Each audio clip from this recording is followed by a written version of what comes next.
Welcome back to my channel. And the last time we were reading the book Atomic Habits by the author James Clear.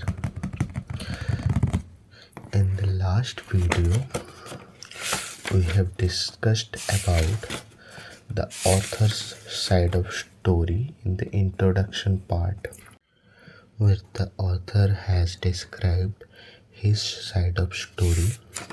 So now in today's video, we are officially starting the contents of the book. So the first chapter is the fundamentals. Why tiny changes make a big difference. So the first subchapter is the surprising power of atomic habits. That's on the page number 13. So we will go to the page number 13.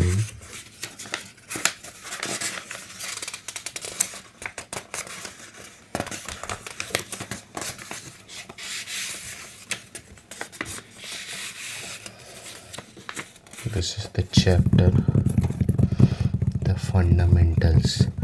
Why tiny changes make a big difference.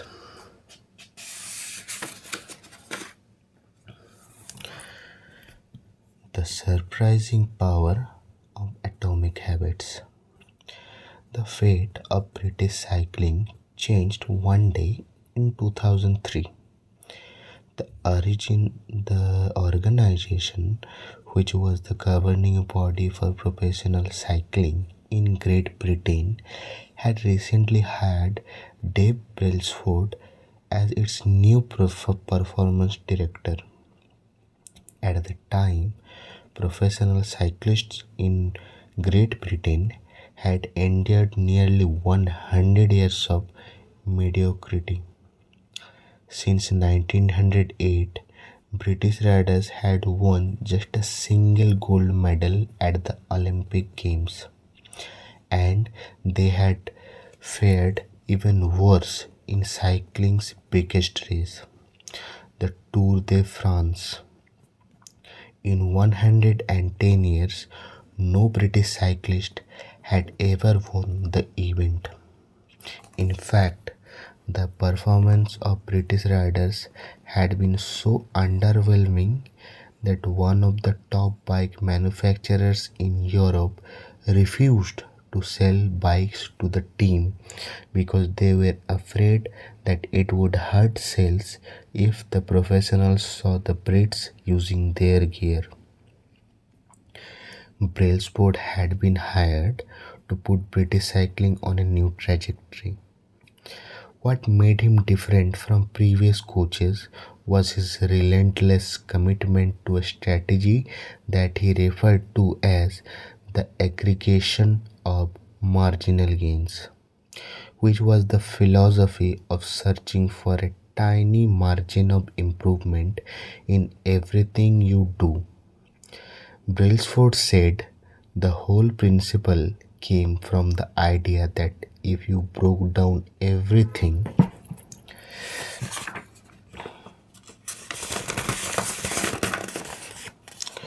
you could think of that goes into riding a bike and then improve it by 1%, you will get a significant increase when you put them all together. Brailsford and his coaches began by making small adjustments you might expect from a professional cycling team. They redesigned the bike seats to make them more comfortable and wrapped alcohol on tires for a better grip.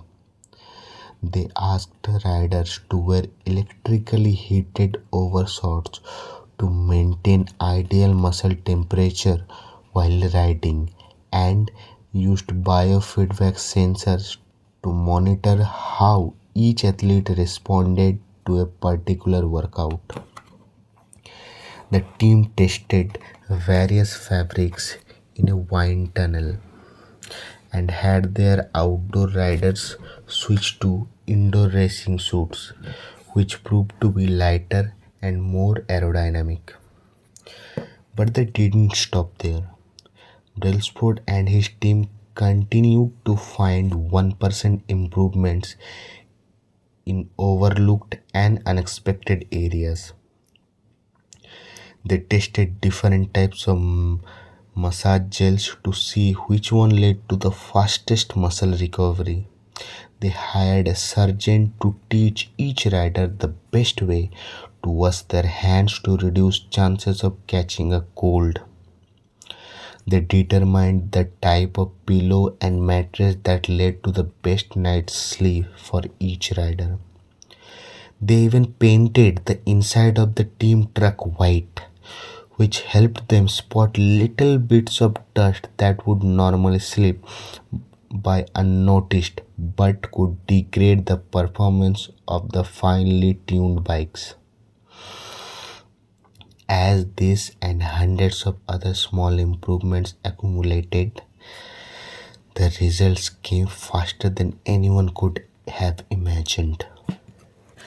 Just 5 years after Brailsford took over, the British cycling team dominated the road and track cycling events at the 2008 Olympic Games in Beijing, where they won an outstanding 60% of the gold medals available. 4 years later, when the Olympic game came to London, the Brits raised the bar as they set 9 Olympic records and 7 world records. That same year, Bradley Wiggins became the first British cyclist to win the Tour de France.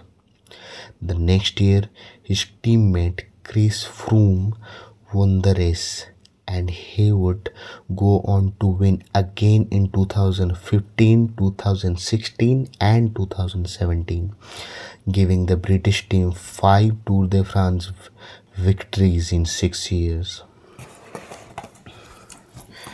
During the 10-year span from 2007 to 2017, British cyclists won 178 World Championships and 66 Olympic or Paralympic gold medals and captured 5 Tour de France victories in what is widely regarded as the most successful run in cycling history. How does this happen? How does a team of previously ordinary athletes transform into world champions with tiny changes that at first glance would seem to make a modest difference at best? Why do some small improvements accumulate into such remarkable results? And how can you replicate this approach in your own life? Why small habits make a big difference? It is easy to overestimate the importance of one defining moment and underestimate the value of making small improvements on a daily basis. Too often, we convince ourselves that massive success requires massive action, whether it is losing weight, building a business, writing a book, winning a championship, or achieving any other goal. We put pressure on ourselves to make some earth-shattering improvement that everyone will talk about. Meanwhile, improving by 1% isn't particularly notable. Sometimes it isn't even noticeable, but it can be far more meaningful, especially in the long run. The difference a tiny improvement can make over time is astounding. Here is how math works out. If you can get 1% better each day for 1 year, you will end up 37 times better by the time you are done. Conversely, if you get 1% worse each day for 1 year, you will decline nearly down to zero. What starts as small win or a minor setback accumulates into something much more.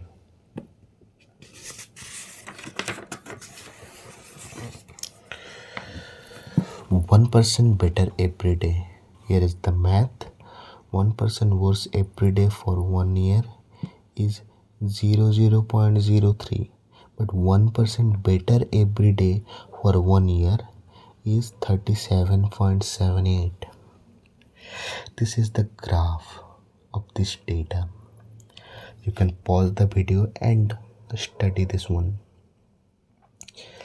Habits are the compound interest of self improvement. The same way that money multiplies through compound interest, the effects of your habits multiply as you repeat them.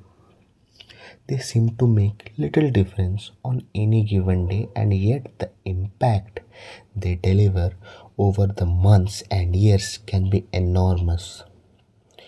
It's only when looking back 2, 5, or perhaps 10 years later that the value of good habits and the cost of bad ones become strikingly apparent. This can be a difficult concept to appreciate in daily life. We often dismiss small changes because they don't seem to matter very much in the moment. If you save a little money now, you are still not a millionaire. If you go to the gym 3 days in a row, you are still out of shape. If you study Mandarin for an hour tonight, you still haven't learned the language. We make a few changes, but the results never seem to come quickly, and so we slide back into our previous routines. Unfortunately, the slow pace of transformation also makes it easy to let a bad habit slide. If you eat an unhealthy meal today, the scale doesn't move much. If you work late tonight and ignore your family, they will forgive you. If you procrastinate and put your project off until tomorrow, there will usually be time to finish it later. A single decision is easy to dismiss, but when we repeat 1% errors day after day by replicating poor decisions, duplicating tiny mistakes, and rationalizing little excuses, our small choices compound into toxic results. It is the accumulation of many missteps, a 1% decline here and there, that eventually leads to a problem. The impact created by a change in your habits is similar to the effect of shifting the route of an airplane by just a few degrees. Imagine you are flying from Los Angeles to New York City. If a pilot leaving from LAX adjusts the heading just 3.5 degrees south, you will land in Washington, DC instead of New York. Such a small change is barely noticeable at takeoff. The nose of the airplane moves just a few feet, but when the magnified across the entire United States, you will end up hundreds of miles apart. Similarly, a slight change in your daily habits can guide your life to a very different destination. Making a choice that is 1% better or 1% worse seems insignificant in the moment, but over the span of moments that make up a lifetime, these choices determine the difference between who you are and who you could be. Success is the product of daily habits, not once in a lifetime transformations. That said, it doesn't matter how successful or unsuccessful you are right now. What matters is whether your habits are putting you on the path towards success. You should be far more concerned with your current trajectory than with your current results. If you are a millionaire but you spend more than you earn each month, then you are on a bad trajectory. If your spending habits don't change, it's not going to end well. Conversely, if you are broke but you save a little bit every month, then you are on the path toward financial freedom, even if you are moving slower than you would like. Your outcomes are a lagging measures of your habits. Your net worth is a lagging measure of your financial habits. Your weight is a lagging measure of your eating habits. Your knowledge is a lagging measure of your learning habits. Your clutter is a lagging measure of your cleaning habits. You get what you repeat. If you want to predict where you will end up in life, all you have to do is follow the curve of tiny gains or tiny losses and see how your daily choices will compound 10 or 20 years down the line. Are you spending less than you earn each month? Are you making it into the gym each week? Are you reading books and learning something new each day? Tiny battles like these are the ones that will define your future self. Time magnifies the margin between success and failure.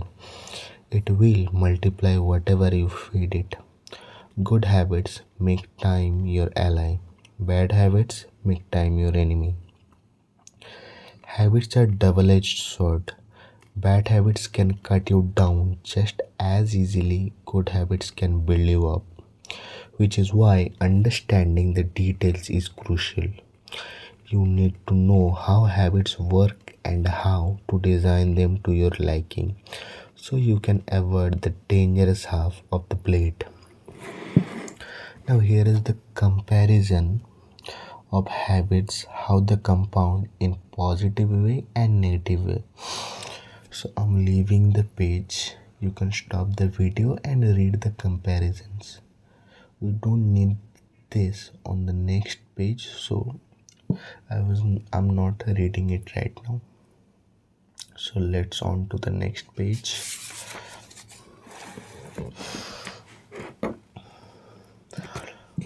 What progress is really like. Imagine that you have an ice cube sitting on the table in front of you. The room is cold and you can see your breath. It is currently 25 degrees. Ever so slowly, the room begins to heat up. 26 degrees, 27, 28. The ice cube is still sitting on the table in front of you. 29 degrees, 30, 31. Still nothing has happened. Then 32 degrees. The ice begins to melt. A 1 degree shift, seemingly no different from the temperature increases before it, has unlocked a huge change. Breakthrough moments are often the results of many previous actions, which build up the potential required to unleash a major change. This pattern shows up everywhere. Cancer spends 80% of its life undetectable, then takes over the body in months. Bamboo can barely be seen for the first 5 years as it builds extensive root system underground before exploding 90 feet into the air within 6 weeks. Similarly, habits often appear to make no difference until you cross a critical threshold and unlock a new level of performance. In the early and middle stages of any quest, there is often a valley of disappointment. You expect to make progress in a linear fashion, and it's frustrating how ineffective changes can seem during the first days, weeks, and even months. It doesn't feel like you are going anywhere. It's hallmark of any compound process. The most powerful outcomes are delayed. This is one of the core reasons why it is so hard to build habits that last. People make a few small changes, fail to see a tangible result, and decide to stop. You think, I've been running every day for a month, so why can't I see any change in my body? Once this kind of thinking takes over, it's easy to let good habits fall by the wayside. But in order to make a meaningful difference, habits need to persist long enough to break through this plateau. What I call the plateau of latent potential. If you find yourself struggling to build a good habit or break a bad one, it is not because you have lost your ability to improve. It's often because you have not yet crossed the plateau of latent potential. Complaining about not achieving success despite working hard is like complaining about an ice cube not melting when you heated it from 25 to 31 degrees. Your work was not wasted, it's just being stored. All the action happens at 32 degrees. When you finally break through the plateau of latent potential, people will call it an overnight success. The outside world only sees the most dramatic ever event rather than all the preceded it. But you know that it's the work you did long ago when it seemed that you were not making any progress that makes the jump today possible. It is the human equivalent of geological pressure. Two tectonic plates can grind against one another for millions of years, the tension slowly building all the while. Then one day they rub each other once again in the same fashion they have for ages, but this time the tension is too great. An earthquake erupts. Change can take years before it happens all at once. Mastery requires patience. The San Antonio Spurs, one of the most successful teams in NBA history, have a quote from social reformer Jacob Riis hanging in their locker room. When nothing seems to help, I go and look a stonecutter hammering away at his rock, perhaps 100 times without as much as crack showing in it. Yet at the 101st blow it will split in two, and I know it was not that last blow that did it, but all that had gone before.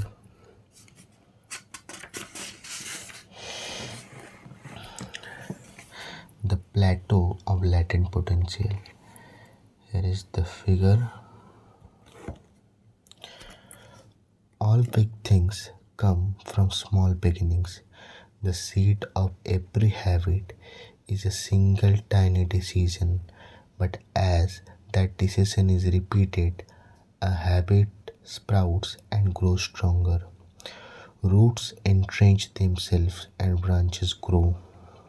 The task of breaking a bad habit is like uprooting a powerful oak within us, and the task of building a good habit is like cultivating a delicate flower one day at a time. But what determines whether we stick it with the habit long enough to survive the plateau of latent potential and break through to the other side? What is it that causes some people to slide into unwanted habits and enables others to enjoy compounding effects of good ones?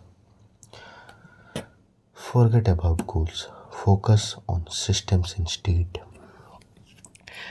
Prevailing wisdom claims that the best way to achieve what we want in life, getting into better shape, building a successful business, relaxing more and worrying less, spending more time with friends and family, is to set specific, actionable goals. For many years, this was how I approached my habits too.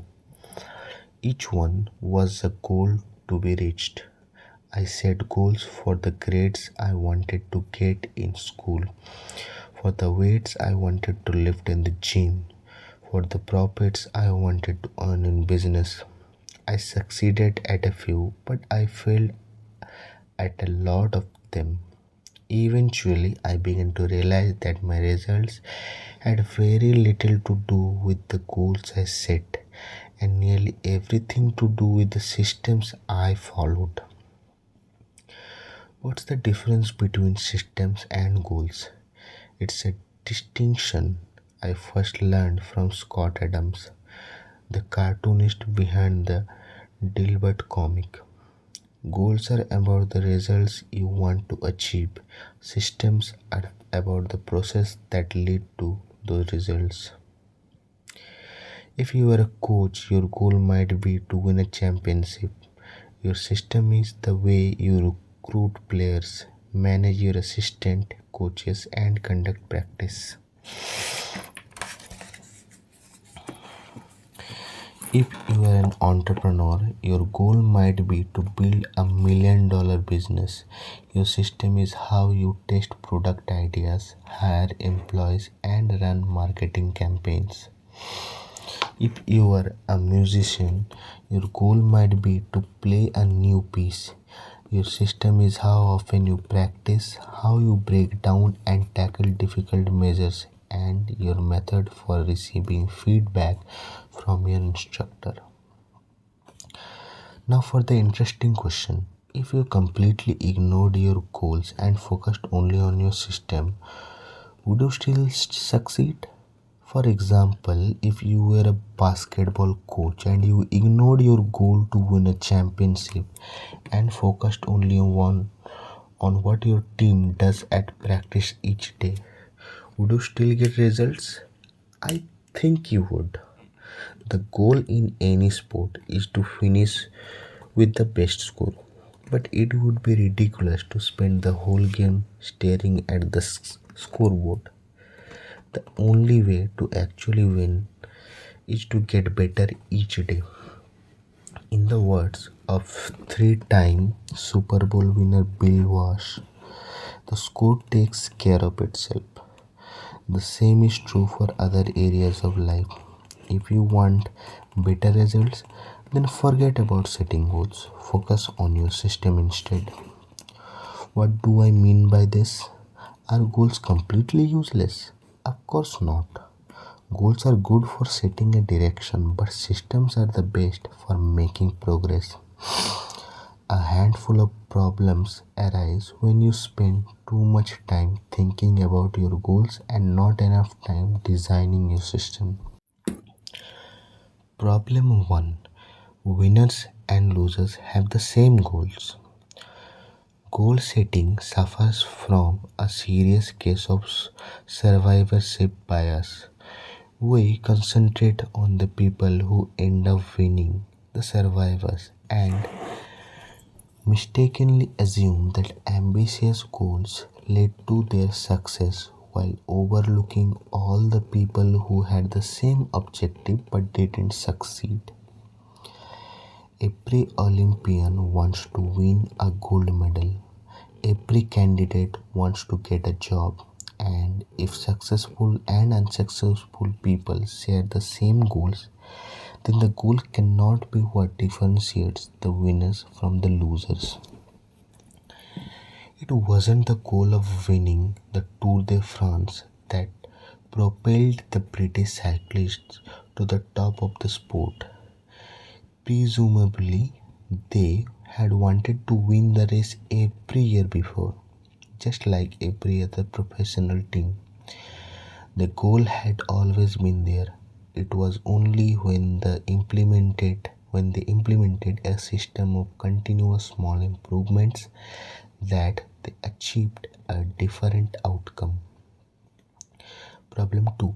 Achieving a goal is only a momentary change. Imagine you have a messy room and you set a goal to clean it.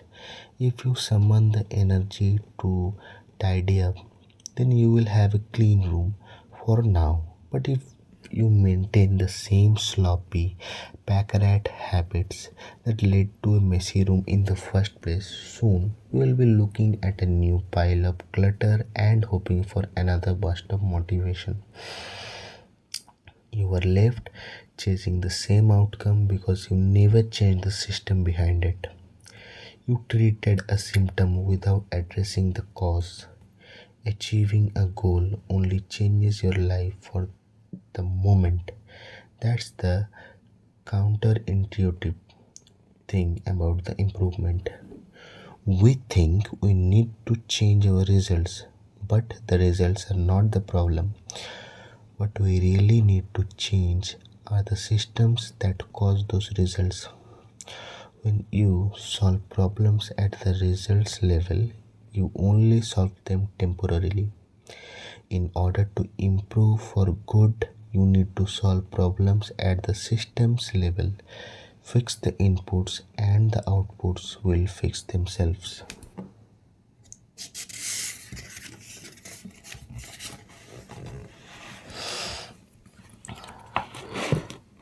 Problem 3. Goals restrict your happiness. The implicit assumption behind any goal is this: once I reach my goal, then I will be happy. The problem with goals first mentality is that you are continually putting happiness off until the next milestone. I've slipped into this trap so many times I have lost count. For years, happiness was always something for my future self to enjoy. I promised myself that once I gained 20 pounds of muscle, or after my business was featured in the New York Times, then I could finally relax. Furthermore, goals create an either or conflict. Either you either you achieve your goal and are successful, or you fail and you are disappointment. You mentally box yourself into a narrow version of happiness. This is misguided. It is unlikely that your actual path through life will match the exact journey you had in mind when you set out. It makes no sense to restrict your satisfaction to one scenario when there are many paths to success. A systems first mentality provides the antidote. When you fall in love with the process rather than the product, you don't have to wait to give yourself permission to be happy. You can be satisfied anytime your system is running. And a system can be successful in many different forms, not just the one you first envision. Problem 4. Goals are at odds with long term progress. Finally, a goal oriented mindset can create a yo yo effect. Many runners work hard for months, but as soon as they cross the finish line, they stop training. The race is no longer there to motivate them. When all of your hard work is focused on a particular goal, what is left to push you forward after you achieve it? This is why many people find themselves reverting to their old habits after accomplishing a goal. The purpose of setting goals is to win the game. The purpose of building systems is to continue playing the game. True long term thinking is goalless thinking. It's not about any single accomplishment, it is about the cycle of endless refinement and continuous improvement. Ultimately, it is your commitment to the process that will determine your progress. A system of atomic habits. If you are having trouble changing your habits, the problem isn't you. The problem is your system. Bad habits repeat themselves again and again, not because you don't want to change, but because you have the wrong system for change. You do not rise to the level of your goals, you fall to the level of your systems. Focusing on the overall systems rather than a single goal is one of the core themes of this book. It is also one of the deeper meanings behind the word atomic. By now, you probably realize that an atomic habit refers to a tiny change, a marginal gain, a 1% improvement. But atomic habits are not just any old habits, however small. They are little habits that are part of a larger system. Just as atoms are the building blocks of molecules, atomic habits are the building blocks of remarkable results. Habits are like the atoms of our lives. Each one is a fundamental unit that contributes to your overall improvement. At first, these tiny routines seem insignificant, but soon they build on each other and fuel bigger wins that multiply to a degree that far outweighs the cost of their initial investment. They are both small and mighty. This is the meaning of the phrase atomic habits, a regular practice or routine that is not only small and easy to do, but also the source of incredible power, a component of the system of compound growth. So, this is the end of this chapter, the surprising power of atomic habits. In the next video, we'll discuss how your habits shape your identity and vice versa. So, thank you for watching this video. Let's meet on the next one. Bye.